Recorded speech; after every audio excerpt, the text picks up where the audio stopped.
d'emploi. Mode d'emploi. Bonsoir à tous, vous êtes sur Radio Fréquence Paris Pluriel 106.3 dans l'émission Mode d'emploi. Nous sommes le collectif féministe révolutionnaire. Retrouvez-nous tous les premiers vendredis du mois pour parler de lutte féministe, bien sûr. À l'animation aujourd'hui, moi je m'appelle Vino et je suis accompagnée de Valentine, Élise. Les féministes révolutionnaires sont un collectif créé en 2016 suite aux mobilisations contre la loi Travail. C'est un espace de formation et de lutte où on articule féminisme, anticapitalisme et antiracisme pour analyser les rapports sociaux de domination. On pense que ces rapports de domination sont systématiques et structurels et que notre lutte doit donc prendre en compte toutes ces facettes et s'attaquer à ces structures. C'est pour cette raison qu'on se définit comme révolutionnaire. On publie un journal, on organise des moments d'échange et de formation, on participe à de nombreuses manifestations et on soutient toutes les luttes des travailleurs et travailleuses. D'ailleurs, on en profite pour glisser un soutien immense à la famille de Naël et à toutes les victimes de violences policières, notamment les 2 personnes assassinées en marge des révoltes urbaines. Il faut qu'on soit nombreux dans la rue demain, à Persan-Beaumont, à 14h. Attention, tous les trains du Val d'Oise sont bloqués à partir de 10h. Faut venir en covoiturage. On y sera nombreux. Ce soir, on va parler du chômage, et plus spécifiquement de comment il concerne les femmes et minorités de genre. Il n'y a pas de secret. Lorsqu'il s'agit de précarité, les personnes sexisées sont toujours les plus touchées. Et parmi elles, celles qui sont pas racisées, le sont d'autant plus. C'est pourquoi il est essentiel de considérer ces enjeux économiques sous le prisme antisexiste et antiraciste. On n'abolira pas le capitalisme tant que le patriarcat et le racisme perdurent. Alors donc, ce soir, on va prendre le temps de vous donner notre analyse en tant que féministe révolutionnaire sur le sujet. Et puis, en deuxième partie d'émission, on sera très contente d'accueillir Odile Merklin, qui va nous parler de son travail sur les femmes et le chômage. Odile a publié un livre paru aux éditions Sileps cette année qui s'appelle « Femmes, chômage et autonomie, des droits sociaux pour abolir la précarité et le patriarcat ». Odile est également membre du collectif AC, Agir ensemble contre le chômage. Donc, à tout à l'heure, Odile. Mais avant toute chose, on va donc écouter ensemble un petit message de notre bon ami Henri Salvador. Le travail, c'est la santé. Rien faire, c'est la conserver. Les prisonniers du boulot font pas de vieux. Allez, encore un effort. Le travail, c'est la santé. Rien faire, c'est la conserver. Les prisonniers du boulot. Merci, camarade Henri. Oui, c'était Henri Salvador avec Le travail, c'est la santé. Vous êtes toujours sur Radio Fréquence Paris Pluriel 106.3 avec les féministes révolutionnaires. Ce soir, on parle de chômage chez les femmes et les minorités de genre. Alors tout de suite, on va vous passer notre analyse sur le sujet. Je passe le micro à Valentine. Alors d'abord, on va faire un point sur ce qu'est le chômage et le chômage et son halo en termes généraux. Le chômage décrit la situation de personnes âgées de plus de 15 ans qui n'ont pas d'emploi, qui en recherchent activement et qui sont disponibles immédiatement pour travailler. Il existe des situations entre l'emploi et le chômage, comme les temps partiels subis, qu'on appelle encore le sous-emploi. On peut aussi citer les situations entre le chômage et l'inactivité. Ce concept inclut les chômeuses découragées ou les cessations anticipées d'activité. C'est notamment ce genre de situation qui se cache derrière le chiffre record du chômage dont se gargarisent les États-Unis. Car oui, ces situations ne sont pas comptabilisées par les chiffres officiels autour du chômage. Actuellement, le taux de chômage en France est de 7,1%. Il est comptabilisé sur les personnes actives, soit celles qui travaillent ou qui veulent travailler. Il faut cependant garder en tête que ce chiffre peut grandement varier selon la manière dont on va définir le chômage. Tout le souci de certaines réformes chômage est de faire baisser les chiffres en modifiant la définition employée et non en changeant la situation des actifs. On va maintenant faire un point sur la situation économique particulière des chômeuses. la situation économique des chômeuses a été fortement impactée par la récente réforme, soit la loi du 21 décembre 2021. Il y a également une nouvelle réforme que nous concocte le gouvernement en ce moment. Alors, les indemnités, soit le revenu des chômeuses, seront maintenant calculées en divisant les salaires perçus par le nombre de jours calendaires et non plus par le nombre de jours travaillés. Un calcul très défavorable si vous alternez les contrats courts, ou même si vous avez été en congé parental, chômage partiel, arrêt maladie de plus de 15 jours, etc. Et on le rappelle, les femmes sont particulièrement concernées par ce type de contrat précaire. De plus, elles pourraient être pénalisées par leur congé maternité. Elles sont les principales perdantes d'une réforme discriminante. Ainsi, selon le syndicat des chômeuses, le MNCP, soit le Mouvement national des chômeurs et précaires, 1 150 000 personnes verront leur indemnité baisser à cause de la réforme. Pour ouvrir des droits, il faudra maintenant avoir travaillé au moins 6 mois dans les 24 derniers mois, contre 4 mois dans les 28 mois auparavant. Donc, avoir travaillé plus longtemps sur une plus courte période. Quelques chiffres modifiés et beaucoup moins d'aide pour les plus précaires. 300 000 personnes n'auront plus accès à des allocations de chômage avec cette nouvelle réforme. Pour recharger ces droits, soit pouvoir retoucher l'allocation chômage après une reprise d'emploi, il faut avoir travaillé 6 mois ou 910 heures contre 1 mois ou 150 heures auparavant. Donc, c'est la quasi-suppression du droit au rechargement dans cette nouvelle réforme. Actuellement, 40% des chômeuses ne sont pas indemnisées. Si le chômage dure au-delà du temps d'indemnisation, elles perçoivent des minima sociaux comme le RSA, à savoir 537 € pour une personne seule, sans enfant et qui touche les APL. Donc, ce qui va beaucoup dégrader leur situation. Et cette situation économique très compliquée, ça a des conséquences. Les chômeurs et chômeuses déclarent 2 fois plus fréquemment un mauvais état de santé que le reste de la population. Le chômage accroît les troubles dépressifs et le risque suicidaire. À cela s'ajoute l'impact social insuffisamment pris en compte par les différentes études sur le sujet.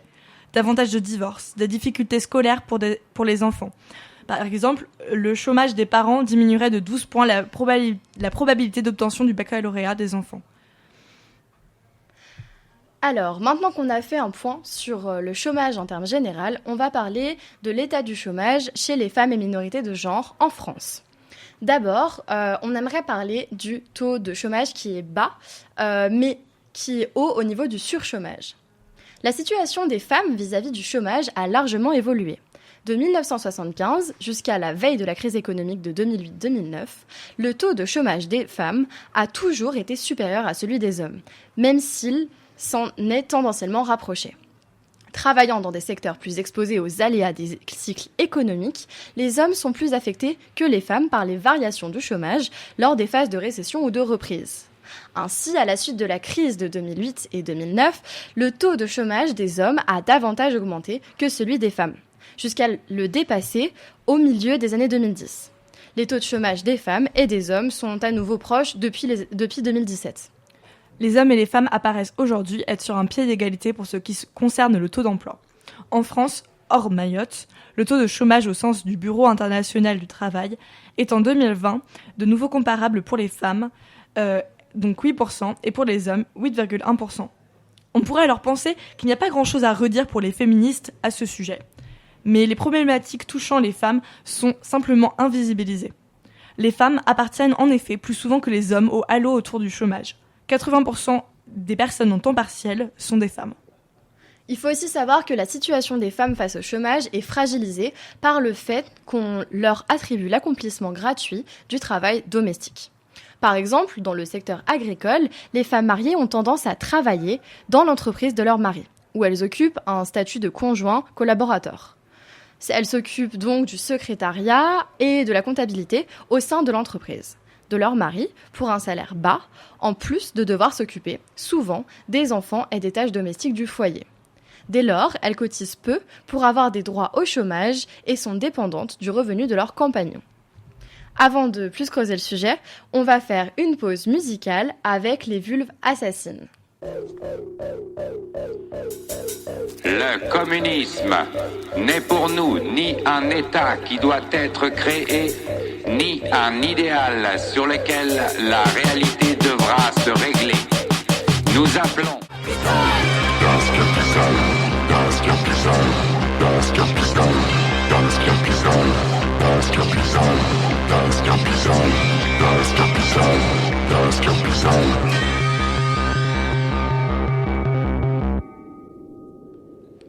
C'était les Vulves Assassines avec Das Kapital. Vous êtes toujours sur Radio Fréquence Paris Pluriel 106.3 avec les féministes révolutionnaires pour notre émission Femmes et minorités de genre et chômage. On va maintenant parler des origines du chômage féminin. Alors, on va plus particulièrement également se pencher sur tout ce qui est discrimination genrée. Alors, malgré le fait que les chiffres du chômage laissent penser que la situation est égalitaire entre les femmes et les femmes sont toujours plus discriminées à l'embauche. En effet, malgré un niveau de formation globalement plus élevé des personnes femmes, leur niveau de chômage est relativement proche de celui des hommes.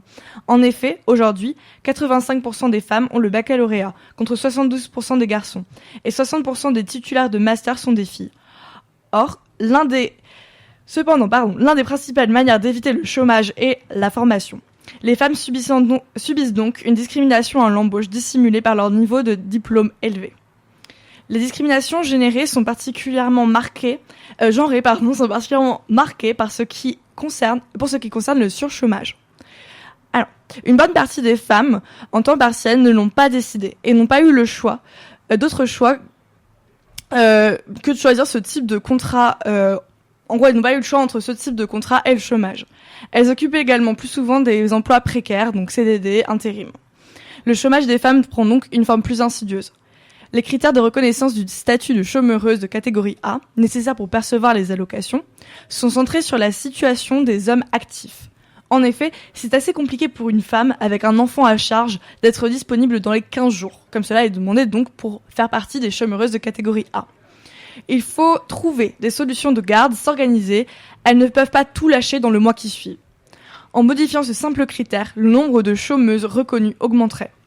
On remarque aussi l'importance de lutter contre le chômage des femmes, qui est loin d'être acquis en raison d'un vécu du chômage considéré différemment s'il s'agit d'un homme ou d'une femme. Selon la sociologue Margaret Mariani, il existe une tolérance sociale au chômage des femmes. Ce serait perçu comme moins grave qu'une femme n'ait pas accès à l'emploi. En effet, pour les hommes, la perte d'emploi est décrite comme une atteinte à leur statut social, notamment à leur rôle au sein de la famille, car ils ne sont plus le pourvoyeur du revenu. On considère souvent que le chômage leur ferait subir une perte de repères temporels, une dévalorisation sociale plus forte que pour les personnes femmes. Les retombées du chômage sur elles sont clairement sous-estimées parce qu'elles investiraient des activités de substitution comme les tâches familiales et domestiques, l'éducation des enfants et l'entretien de la maison. Ces rôles traditionnellement féminins leur permettraient de vivre une moindre stigmatisation de la privatisation d'emploi. En résulte une invisibilisation et une lutte moindre contre le chômage des femmes. Mais lorsqu'on se penche sur le vécu des femmes, on voit que le travail domestique représente pour les chômeuses au mieux un semblant d'occupation. Elles vivent à l'égal des hommes le chômage comme une épreuve douloureuse. Les recherches sociologiques montrent en effet que les femmes ont un attachement équivalent à celui des hommes au travail, même quand le travail exercé est pénible ou abrutissant. D'après les recherches du sociologue Kergowatz, menées sur des ouvrières occupant des postes non qualifiés et assignées à des tâches répétitives, travailler signifie pour elles gagner en autonomie au plan financier, mais surtout social, grâce aux relations de travail et à l'ouverture au monde extérieur que procure l'usine. Dans un tel cadre, le licenciement n'est pas un soulagement qui libère d'un travail aliénant, mais il est vécu comme une régression, provoquant désarroi et perte de repères. De plus, des contraintes supplémentaires pèsent sur les personnes sexisées en période de chômage. En plus de la recherche d'un emploi, elles doivent assurer leur travail domestique. Ces dernières peuvent avoir tendance à parasiter particulièrement leur recherche d'emploi. En effet, les contraintes générées par la recherche d'emploi sont moins impératives que celles qui proviennent de l'occupation d'un emploi. On va plus facilement ne pas rechercher un emploi pour garder son enfant malade que louper une journée de travail, par exemple. Les inégalités subies par les personnes sexisées face à l'emploi touchent particulièrement certaines femmes en raison d'un cumul des discriminations. Elles sont particulièrement vulnérables face au risque de connaître des périodes de chômage de manière absolue et de manière relative aux personnes hommes dans une situation analogue. On ne peut pas parler de chômage sans parler de discrimination de classe. Pour les personnes femmes comme pour les personnes hommes, le risque de chômage est d'autant plus élevé quand elles sont moins diplômées. Parmi les diplômés du supérieur, le taux de chômage des personnes femmes, 5,1%, est proche de celui des hommes, à 5,3%. Pour les autres niveaux de diplôme, il est un peu plus élevé pour les femmes. Il y a également une discrimination qui impacte énormément le rapport au chômage, c'est celle raciale. En effet, les femmes immigrées sont particulièrement touchées par le chômage. Les taux de chômage des femmes est supérieur à celui des hommes pour les immigrés. Donc 14% contre 12%. S'il fallait conclure en décrivant quel est le profil type des femmes les plus touchées par le chômage en France, nous dirons qu'il s'agit plus souvent des femmes jeunes entre 16 et 24 ans, peu diplômées et directement issues de l'immigration. Et puis bien sûr, les discriminations touchent également les personnes trans. 17,5% des personnes trans actives seraient au chômage aujourd'hui en France. C'est un chiffre du coup plus de 2 fois plus important que le reste de la population. Cela peut notamment s'expliquer par le décalage entre le genre des personnes trans et leur identité civile qui peut les outer directement en tant que personnes trans. Cela concerne particulièrement les personnes trans étrangères qui ne peuvent pas faire changer leur état civil sur leur papier si elles ne sont pas reconnues comme réfugiées. On peut aussi parler de l'accès à l'emploi en milieu rural. L'accès à l'emploi est également particulièrement complexe pour les femmes des campagnes. Dans Les filles du coin, vivre et grandir en milieu rural, la sociologue Yael Amselem-Mingui donne la parole à des jeunes femmes issues de milieux ruraux populaires. Pour ces filles du coin, l'accès au travail est rendu difficile par le manque de transport ou par l'absence de réseau professionnel. Il est attendu d'elles qu'elles soient peu regardantes sur le type d'emploi ou sur les conditions de travail. Bref, qu'elles se montrent prêtes à tout pour travailler dans un territoire où les emplois manquent. La question du permis de conduire est capitale pour ces jeunes femmes qui habitent des zones souvent mal desservies. Jusqu'à 22 ans, ces dernières sont moins détentrices du permis que les garçons et c'est encore plus le cas pour les moins diplômés d'entre elles. Selon ces jeunes femmes, l'absence de permis est un motif de refus facile pour les employeuses. Elles peuvent avoir recours au covoiturage et au transport en commun, mais les horaires peuvent être très contraignantes. Lors de ces entretiens sur le terrain, Yael Amselem-Mingui s'aperçoit que plusieurs des enquêtes subissent des situations de... Elle s'aperçoit que plusieurs des enquêtés subissent des situations de mal-être ou de violence au travail. Le fait d'accepter un job, par raison d'interconnaissance, les empêche d'être regardants sur les conditions de travail. Ainsi, certaines subissent des humiliations, supportent des remarques et des remarques dégradantes en public. Pour ces jeunes femmes vivant en milieu rural, la situation est parfois le déménagement dans une ville plus grande, avec l'espoir d'une meilleure offre de salaire. Alors, les conséquences du chômage sont particulières pour les femmes. En effet, découle du chômage une plus grande dépendance économique à leur conjoint, pouvant être le terreau de violences sexistes et sexuelles. Plus les allocations chômage sont faibles, plus il est difficile de quitter un emploi, même si on est harcelé, exploité et que les conditions de travail sont mauvaises, ce qui fragilise les femmes qui sont qui sont employées dans de mauvaises conditions. On va maintenant faire un point sur les perspectives de lutte en lien avec le chômage et la situation des personnes sexisées. Alors, quelque chose qui pourrait être envisagé dans un premier temps, c'est qu'il y ait plus de représentation des femmes et des minorités de genre dans les syndicats pour que leurs intérêts soient mieux défendus. Les hommes sont plus syndiqués que les femmes. 11% des hommes étaient syndiqués en 2019 contre 9,5% des femmes selon le ministère du Travail.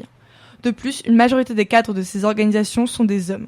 On atteste par exemple la récente élection de Sophie Binet, première femme à diriger la CGT, afin que les revendications faites par les organisations représentatives des travailleuses et des chômeuses prennent en considération les besoins et les vécus spécifiques des femmes et des minorités de genre. Il est nécessaire qu'elles y soient plus représentées.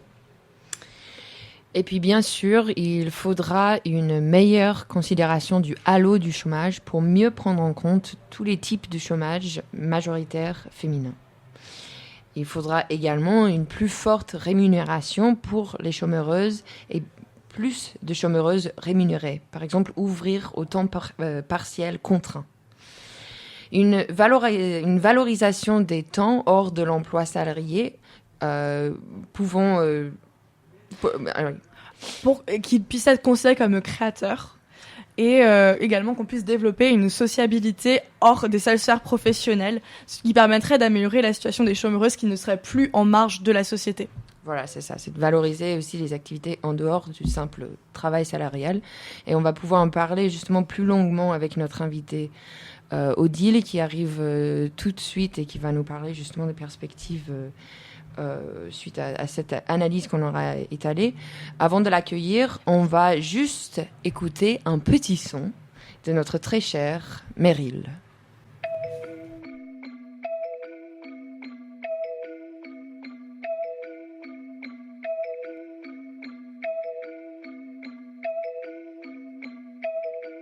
Bébé, compte les billets sur la table.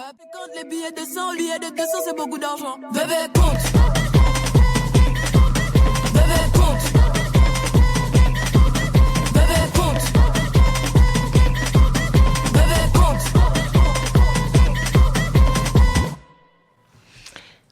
C'était Meryl avec Bébé Compte. Vous êtes toujours sur Radio Fréquence Paris Pluriel 106.3 avec les féministes révolutionnaires. On parle de femmes et de chômage avec notre invitée Odile Merclin du collectif Agir Ensemble contre le chômage. Bonsoir Odile.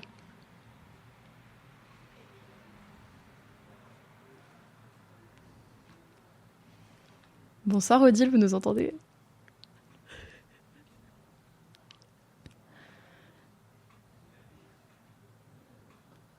Alors, on a un petit problème technique. On va vous demander juste quelques instants de patience. Les aléas du direct, hein. Alors, Odile, est-ce que tu nous entends ? Oui, j'entends. Ah, bonsoir. Bonsoir. Merci d'être là. Ça va bien ? Oui, ça va. Super. Donc, Odile, on t'a invité à venir parler ce soir parce que tu as publié cette année un livre qui s'appelle « Femmes, chômage et autonomie, des droits sociaux pour abolir la précarité et le patriarcat ».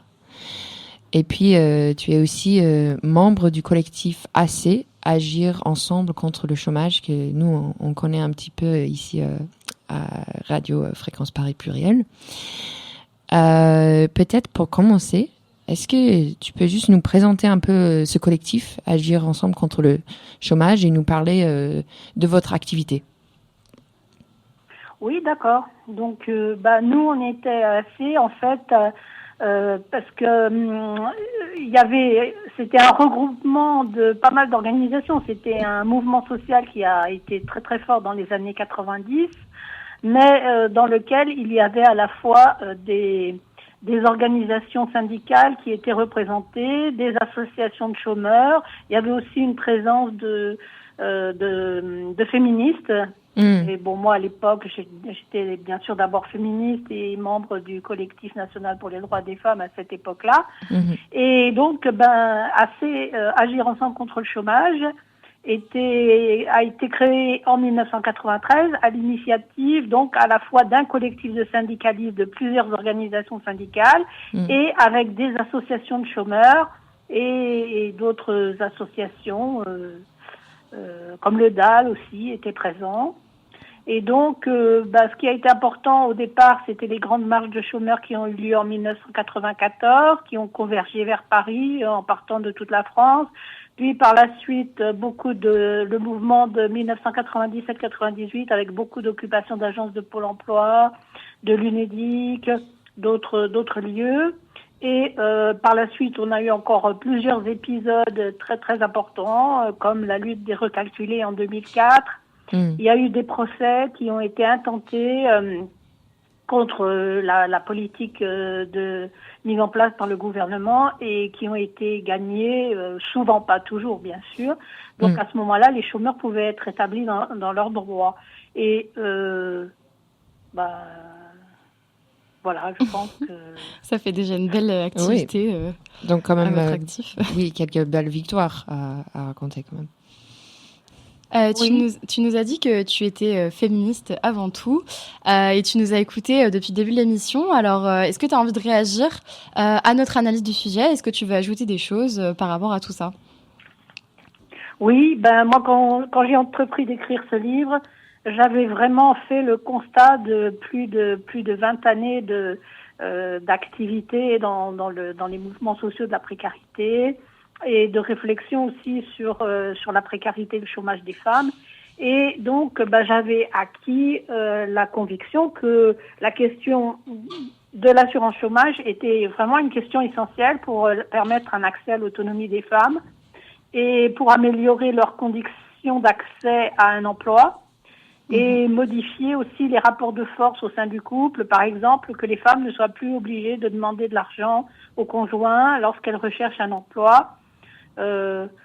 Voilà, des choses comme ça. Et il faut quand même dire que l'autonomie est avant tout une autonomie matérielle et financière, et que ça veut dire pour les femmes la liberté de choisir son mode de vie, chacune, choisir ses activités professionnelles, avoir la possibilité de fuir un conjoint s'il est violent ou s'il refuse de partager les tâches domestiques, pouvoir aussi quitter un emploi où on subit un harcèlement, ou encore même échapper à la prostitution. Donc l'autonomie est vraiment quelque chose de décisif, quoi. Et c'est en partie, alors il y a plusieurs pôles de distribution des revenus. Il y a la famille, il y a l'emploi et il y a la protection sociale dont fait partie l'assurance chômage.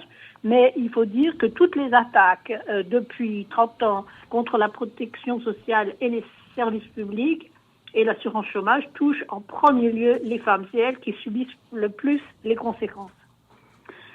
Voilà. Et après, il y a des choses qui sont très justes dans ce que vous avez dit, c'est qu'il y a différentes définitions du chômage et que donc le gouvernement s'appuie essentiellement sur la définition qui est donnée par l'INSEE sur la base de la définition des critères du Bureau international du travail. Donc, on obtient, c'est une définition qui est très restrictive, qui exige notamment que les personnes aient fait des recherches d'emploi dans la semaine qui précède. On a d'autres définitions, et quand on regarde la définition par le nombre d'inscrits à Pôle emploi, on obtient 16,5% de la population active. Et si on regarde seulement la catégorie A dans les inscrits à Pôle emploi, c'est-à-dire les personnes qui n'ont pas du tout travaillé dans le mois, eh bien, on est à 10%, puisque c'est toujours à peu près autour de 3 millions de personnes sur les 6 millions d'inscrits à Pôle emploi. Donc, sur 30 millions de population active. Oui, d'accord. Merci pour toutes ces précisions. Alors après, c'est vrai que les formes de précarité des femmes sont quand même assez spécifiques, parce que il y a notamment le temps partiel, mais tout ça se cumule. C'est-à-dire quand vous avez expliqué ce qui concerne la réforme, c'est très important de dire que cette réforme a été présentée au départ comme visant à rétablir une égalité entre les hommes et les femmes, et c'est absolument faux, parce que l'activité discontinue, donc des successions de contrats précaires concernent très fortement les femmes. C'est à 60% dans les emplois précaires, ce sont des femmes. Et cela se cumule en plus avec du temps partiel et des plus bas salaires horaires. Oui. Et donc, Moi, j'avais une question justement quand je lisais ce livre. Je me suis demandé, là par exemple, tu viens de parler du gouvernement qui présente le chômage comme étant, en faisant un faux constat d'égalité. Et je me demandais par exemple pour toi quand tu as écrit ce livre justement pour adresser aussi cette négligence, cette prétendue égalité. Donc, pour moi, ce livre aussi, il permet de refaire un point sur le fait que non, le chômage est bien une problématique qui touche beaucoup plus fortement les femmes. Est-ce que pour toi, cette précision, elle était importante de faire vis-à-vis du gouvernement, ou est-ce que c'est aussi une négligence que tu peux observer dans les milieux militants ou les milieux syndicaux? Tout à fait. C'est tout à fait ça, c'est-à-dire que si vous regardez les événements dans la période récente, vous voyez qu'il y a énormément de mobilisation contre les réformes des retraites, les dernières réformes, et que par contre, ça n'a pas été autant le cas pour la réforme de l'assurance chômage qui pourtant avait des conséquences absolument dramatiques. La réforme de l'assurance chômage, donc elle a commencé avec la loi Pénicaud en septembre 2018, puis après avec les décrets en 2019, donc notamment le décret du 26 juillet 2019. Et donc, on voit que à ce moment-là, il y a eu toute une série d'événements. Bon, il y avait au même moment le mouvement des Gilets jaunes, et puis après, il y a eu la crise sanitaire. Et donc, moi, j'ai observé à ce moment-là vraiment les effets de cette réforme. C'est catastrophique parce que beaucoup de gens ont complètement coulé. Ils ont perdu à la fois leur emploi et leur logement. Ils ont été obligés de changer de région parce que souvent ils étaient originaires d'une autre région. Ils avaient de la famille qui pouvait les aider, donc ils sont repartis dans leur région. Ils ont quitté leur métier aussi parce qu'il y a un certain nombre de personnes, par exemple chez les intermittents de l'emploi, ce qu'on appelle, parce qu'il y a des intermittents du spectacle, mais il y a aussi beaucoup d'autres intermittents qui auparavant étaient dans l'annexe 4 à la Convention UNEDIC, donc c'était pas la même annexe. Donc toutes ces catégories-là, alors il y a certaines catégories où il y a beaucoup de femmes, c'est par exemple les salariés du tourisme qui ont des conditions de travail tout à fait particulières. Bon, et à ce moment-là, ces personnes-là, vraiment, elles ont été heurtées de plein fouet par la réforme de l'assurance chômage parce que elles durcissaient les conditions d'accès aux indemnités de chômage et que du coup, en plus, la sortie de l'annexe 4 avait fait que pour certains, presque la moitié des heures de travail qu'ils font dans leur secteur particulier n'étaient pas prises en compte par Pôle emploi pour leur ouvrir des droits au chômage. C'est comme ça, ça a eu cette conséquence-là en particulier. Moi, j'ai rencontré beaucoup de gens, donc du coup, les catégories qui étaient les plus frappées, ça a été bien sûr les intermittents de l'emploi, donc l'événementiel, le tourisme, les saisonniers, les intérimaires, les salariés vacataires dans le secteur public et les femmes qui travaillent dans les services à la personne. Donc il y a énormément de femmes parmi toutes ces catégories-là. Justement, à ce sujet, est-ce que l'écriture de ce livre a été motivée par une négligence stratégique que tu aurais perçue justement dans le milieu militant ou syndical concernant les femmes et la précarité ? Complètement, mais je dois dire même aussi dans le milieu féministe, je trouve que les femmes, elles sont, peut-être un peu moins pour le courant du féminisme de lutte des classes, mais même dans les milieux féministes et syndicalistes femmes, la question de l'assurance chômage a une place très très marginale, je dirais, parce qu'elles se rendent pas compte que dans les milieux populaires, c'est vraiment vital que les personnes puissent avoir un revenu de remplacement en cas de chômage. Et d'ailleurs, même souvent, les situations ne sont pas définies comme étant du chômage. On va parler de femmes inactives, de femmes au foyer, etc., alors qu'en réalité, ce sont des chômeuses. Oui, c'est vrai. Et justement, il y avait quelque chose que tu disais dans le livre qui m'intéressait beaucoup. Parce qu'on connaît bien ici, chez les femmes rêves, les revendications qui sont faites depuis très longtemps, depuis des décennies, pour la reconnaissance du travail domestique et du travail, ce qu'on appelle le travail de reproduction.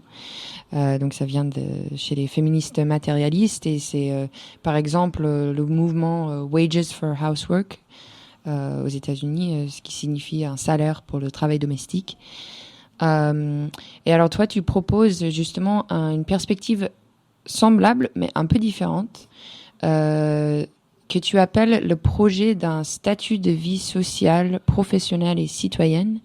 Est-ce que tu peux raconter un peu à nos auditoristes quelle est exactement cette stratégie et comment elle pourrait justement remédier à la ségrégation des emplois entre les hommes et les femmes? Déjà, je peux dire que dans le cas de la France, les théories dont tu as parlé, donc les féministes de la reproduction sociale, elles n'ont pas beaucoup d'influence pour des raisons historiques. Nous, on connaissait ces théories, mais on n'avait pas accroché vraiment parce que d'abord, il nous semblait qu'il y avait un danger d'essentialisation des femmes, parce que quand on rémunère le travail domestique, enfin, tout dépend des modalités, bien sûr, mais ça peut conduire à enfermer encore davantage les femmes dans la sphère domestique. Oui. Or, toutes ces idées-là ont commencé à se développer dans une période où il y avait une très forte accroissement de l'emploi des femmes et leur entrée dans le salariat. Donc, c'était un peu à contresens. Et je dois dire qu'il y a en plus, il y a beaucoup de choses qui sont envisagées, il y a beaucoup de modalités très différentes qu'il faut discuter une par une parce que quelquefois elles n'ont pas vraiment beaucoup de rapports les unes avec les autres. Mais dans certains cas, elles peuvent aussi entraîner une marchandisation accrue de toutes les activités de la sphère privée, parce qu'on ne précise pas toujours de quelle activité on parle. Est-ce que c'est simplement le ménage qu'on veut, etc. Est-ce qu'il y a aussi l'éducation des enfants? Il y a aussi tout le côté affectif, etc. Donc, il faut vraiment savoir de quoi on parle et, à mon avis, c'est le rôle des féministes, c'est quand même de poser des limites à la marchandisation des activités de la sphère privée et du travail reproductif en général, parce que il est tout à fait possible de trouver des formes de valorisation du travail, de ce travail reproductif, sans pour autant que les femmes risquent d'être enfermées dans un statut de femme au foyer et en permettant d'aller vers un meilleur partage du travail entre les femmes et les hommes dans la sphère privée et dans la sphère professionnelle et de façon à ne pas reconduire une répartition genrée des rôles qui est très statique comme on l'a connu jusqu'à présent. Donc il faut aussi quand même penser à limiter la marchandisation des activités de la sphère privée tout en favorisant davantage le passage, en donnant plus de mesures et de moyens pour passer de la sphère privée à la sphère professionnelle. Donc ça peut prendre différents aspects. Mais surtout dans les entreprises, il faut faire en sorte que les employeurs prennent bien davantage en compte les nécessités de la vie privée des salariés femmes, des salariés hommes ou femmes. Parce que il suffit pas, par exemple, de dire on va rémunérer le travail domestique pour les femmes qui vont rester chez elles. Parce que si les femmes qui travaillent, mettons, on veut les obliger à choisir entre leur carrière, leur vie professionnelle et leur vie privée, ça ne va pas. Donc il faut permettre des allées et venues entre les deux et que les personnes puissent aussi mener leur vie privée, être des parents, s'occuper de leurs enfants, s'occuper de leur vie familiale, tout en étant en emploi dans une entreprise. Il faut voir tous les aspects à la fois. Oui.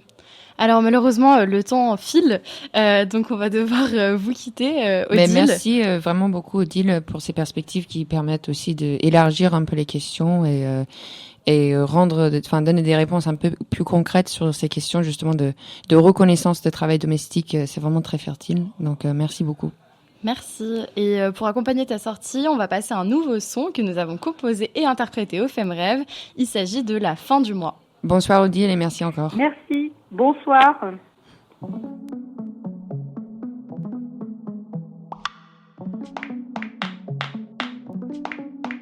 Ils ont toujours voulu servir le patronat.